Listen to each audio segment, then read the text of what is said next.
mengajarkan khair, kebaikan dan kebenaran itu. Ini mohon maaf bapak-bapak ibu-ibu warga Tinawas khususnya itu sudah hujan Al-Quran dan dalil Al-Hadis. Jadi ngeten iki kecil paham mereka. Ini apa ibu? Kremis hadis banjir Ya, dalil. alhamdulillah. Oke. Ini luar biasa. Ini doa. Kemudian yang terakhir, yang terakhir ini yang saya sampaikan. Jadi cukup 10 menit saja. Bapak ibu-ibu yang dimuliakan oleh Allah Subhanahu wa taala. Al-ummu madrasatun kubra. Ada kata-kata al-ummu adalah al-madrasatul ula. Yang artinya adalah ibu sebagai madrasah yang pertama. Ibu sebagai kalau madrasah pertama. Jadi pertama-tama madrasah, tempat belajar, waktu belajar itu tidak di luar rumah, tetapi di dalam rumah yang dipimpin manajernya oleh bapak, kemudian ibu sebagai madrasahnya. Ini pun apa nih? Ini sangat pentingnya keluarga, sangat pentingnya pendidikan rumah tangga, sangat pentingnya orang itu mencari jodoh.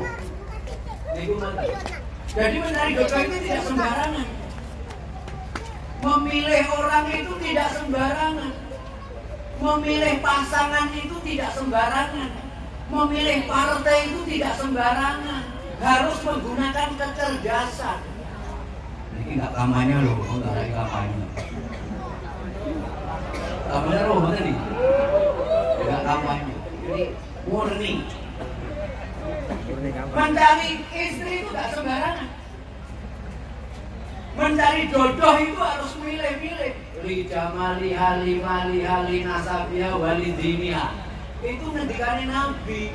Jadi bukan ucapan saya. Karena faktor hartanya, karena faktor kejelasan identitasnya, iki calon kuwi apik apa elek, gawene nesunan apa ora, gawene emosi apa ora, gawene uraan apa ora. Itu sebagai alat untuk kita jadikan pilihan. Ini bagaimana lihat cara kerjanya, apakah asal-asalan apa ora, apa yo curang apa ora nek dadi panitia. Itu lihat karena kualitas kerjanya. Orang kalau tidak sampai ke sana untuk apa hidup? Dan itu yang nomor 3, karena jamaliha, karena daya tarik kemenarikan. Kemenarikan tentunya ada inner beauty, ada outer beauty.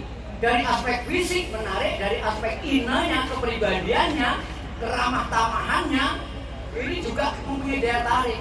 Kemudian yang terakhir lidiniha, karena komitmennya terhadap agama. Kalau 3, yang nomor 1, 2, 3 itu banyak kelemahan karena kita sebagai manusia.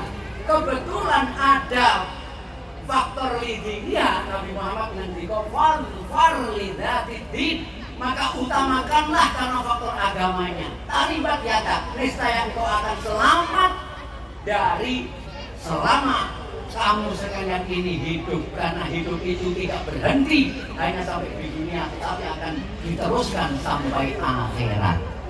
Ini sanes kula. Saya hanya menjelaskan dari sabda Nabi Muhammad Sallallahu Alaihi Wasallam.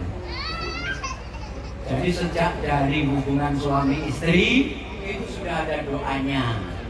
Kemudian alhamdulillah lahirlah yang namanya anda faham ini. Nah ini dari didikan kedua orang tuanya. Maka al-ummu madrasatun, ibu adalah merupakan suatu madrasah, tempat belajar dan saat-saat ideal, waktu-waktu untuk belajar bagi ananda. Berarti al-murabbiyahnya adalah ibu, sang pendidiknya adalah ibu. Jadi bukan pengajarnya, tapi lebih dari mengajar, tapi al-murabbiyah. Jadi pendidiknya adalah ibu. Nek mengajar gampang, nek sing angel niku dadi pendidik. Jadi kita menang dengan murid kita 1 hari, dek bengi aku sinau sesuk arep mulang, menang guru. Menang misalnya nek mendidik, tidak hanya sekedar menang 1 hari 1 malam. Ini bedanya at-tarbiyah dengan at-ta'lim. Ini bedanya pendidikan dengan pengajaran. Itu begitu. Maka ibu ini adalah substansi. Kalau metodologi, kalau materi itu penting. Materi yang dididikkan penting. Kemudian guru, ibu juga penting. Tetapi spirit guru lebih penting. Itu begitu. Mengajar penting, tetapi lebih penting dari mendidik lebih penting dari mengajar. Jadi sudah ada kelasnya sendiri-sendiri. Bapak ibu-ibu ingkang dipunmulyakaken dening Allah Subhanahu wa taala. Setelah kita tahu seperti itu, maka ini menit yang terakhir sekarang. Ada di luar rumah namanya lingkungan, al-bi'ah. Nantikan Nabi Muhammad sallallahu alaihi wasallam itu namanya bi'ah, lingkungan. Di keluarga baik, lingkungan idealnya harus baik. Di keluarga sudah dididik sedemikian rupa, kalau lingkungan tidak baik, ini juga akan saling mempengaruhi. Maka diperlukan kekompakan, diperlukan komitmen, diperlukan mendukung yang benar. Jadi harus mampu mengendalikan diri. Kalau di rumah sudah baik, masing-masing rumah kita, RT kita baik, tetapi di lingkungan kurang baik, ya nanti problem, namanya problem kemasyarakatan, ada saus di tengah masyarakat. Itu seperti itu. Nah, maka saya buat sekedar menit terakhir ilustrasi. Ini ilustrasi ini dari teman kami, yaitu Profesor Dr. Hamid Fahmi Zarkasi. Itu kebetulan ya 1 periode adik kelas saja dengan saya 1 tahun di Pondok Modern Gontor Ponorogo. Ini ilustrasi beliau begini. Jadi saya singkat saja. Ini beliau memanggilnya John. John, di desa kita itu ada yang jual miras, John. Terus temannya ini tadi mengatakan, alah tokno bae. Sing penting awake dhewe iki dadi wong apik. Awake dhewe sing penting ora dodol miras, minuman keras. Wis tokno bae. Sing penting awake dhewe iki wong apik. Nah, jawabnya temannya John ini begitu itu.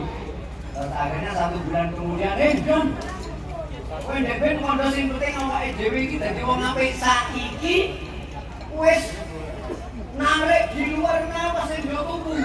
Umpamane itu bisane jenenge napas. Ini kan hanya ilustrasi. Nah, kemudian sebagian dari penduduk juga sudah ikut membeli di situ. Ini saya tidak menyinggung warung-warung ini. Ini ilustrasi dari beliau Bapak Profesor Dr. Hamid Fahmi Zarkasi dari Pondok Modern Gontor Ponorogo. Nah, setelah 1 bulan kemudian, waduh, saiki sing teko kon jowo oke. Wah, wes sama dia rasa ikut campur. Lah lama-kelamaan dibangun megah. 1 tahun berikutnya sudah menguasai, bahkan sudah datang, mohon maaf, BTS di situ. Wah, begitu sudah puncaknya, akhirnya lah baru temannya yang namanya Joni ini tadi baru mengatakan, lah terus piye wae dhewe iki? Nah, seperti itu. Akhirnya ditoke wae. Mari kita tindak. Malah kita ngurusi urusan wong liya. Jadi di dalam pikirannya yang penting awake dhewe iki dadi wong apik. Dalam pikirannya sing penting awake dhewe tidak terlibat. Wis ben kuwi urusane wong liya. Nah, ini pemikirannya masih seperti itu. Lah begitu sudah sampai setahun kemudian, John, sekarang mereka sudah menguasai. Nah, ini kalau kemungkaran sudah menguasai, bagaimana ilustrasinya? Takmir masjid sudah dibenci. Coba, para alim ulama yang ceramah, yang menyinggung ini dan itu diancam, dikriminalisasi. Ini temannya John sendiri mengatakan seperti itu kepada teman. Dan bahkan ibu-ibu pengajian itu disindir dan dilarang pendong ngurusi omae. Lah terus anaknya dadi opo? Nek ditinggal ibu-ibu ke pengajian. Wah, setelah itu baru temannya John ini bangkit. Wah, nek ngono yo diberantas. Wah, bangkit dia mau memberantas kemungkaran katanya. Awake dhewe telat, John. Arep berantas kemungkaran sing kaya ngopo? Awake dhewe sudah menjadi minoritas, kemungkaran sudah menjadi mayoritas. Coba ini ilustrasi yang sangat realistis sekali di negara kita. Sangat ada sekali di negara kita yang seperti itu di tengah masyarakat. Dan terus akhirnya ya ketika dulu mereka menanamkan ideologinya, ketika dulu mereka bekerja keras untuk menancapkan pengaruh-pengaruhnya, kita diam saja. Bahkan kamu, wahai temanku, mengatakan ora wis tokno wae, sing penting awake dhewe iki dadi wong apik, sing penting awake dhewe ora terlibat di dalam mabuk-mabukan, minum-minuman keras dan lain sebagainya. Kamu masih mengatakan bahwasanya sing penting awake dhewe iki dadi wong sing bener. Kuwi cek ngono kuwi. Lah akhirnya ora jona itu jadi minoritas. Awake dhewe wis telat, sudah terlambat, ini sudah sini. Bapak ibu-ibu yang dimuliakan Allah Subhanahu wa taala, ini kesimpulannya adalah manusia itu di masyarakat itu hubungannya dengan cerita ini ada 4. Yang pertama adalah orang yang tahu agama, dia berakhlak agama, pinter agama, peduli terhadap lingkungan, peduli terhadap masyarakat, peduli terhadap umat Islam, peduli kepada negara Republik Indonesia. Itu golongan pertama. Golongan yang kedua adalah dia tahu agama, ning Gur Sithik.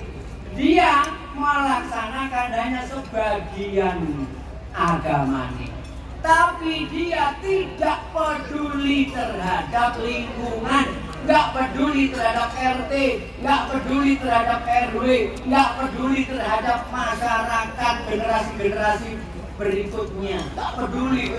Yang penting aku. Ini ketidakpedulian.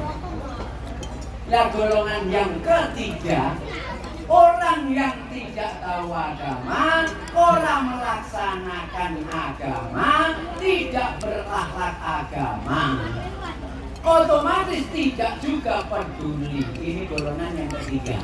Kemudian golongan yang keempat adalah orang yang tahu agama. Orang yang tahu ini normatif. Orang yang kadang melaksanakan syariat Islam, yo sholat, yo jamaah dan lain sebagainya, tetapi dia gemar untuk mengkritisi agama, gemar untuk menjadi dan membazeri tokoh-tokoh agama, gemar mengadu domba, gemar memfitnah sana sini, gemar yasudduna an sabilillah, menghalang-halangi orang yang baik, menghalang-halangi orang yang benar, menghalang-halangi orang yang menyampaikan kebenaran. Itu golongan yang keempat. Golongan yang pertama minoritas, golongan yang kedua dan ketiga adalah mayoritas, golongan yang keempat adalah golongan minoritas, tetapi bahayanya besar. Ini yang dapat saya sampaikan. Tolong disimpulkan sendiri. Ini terima kasih atas perhatian dengan semuanya. Semoga perkumpulan kita diridhoi oleh Allah Subhanahu wa taala. Amin amin ya rabbal alamin.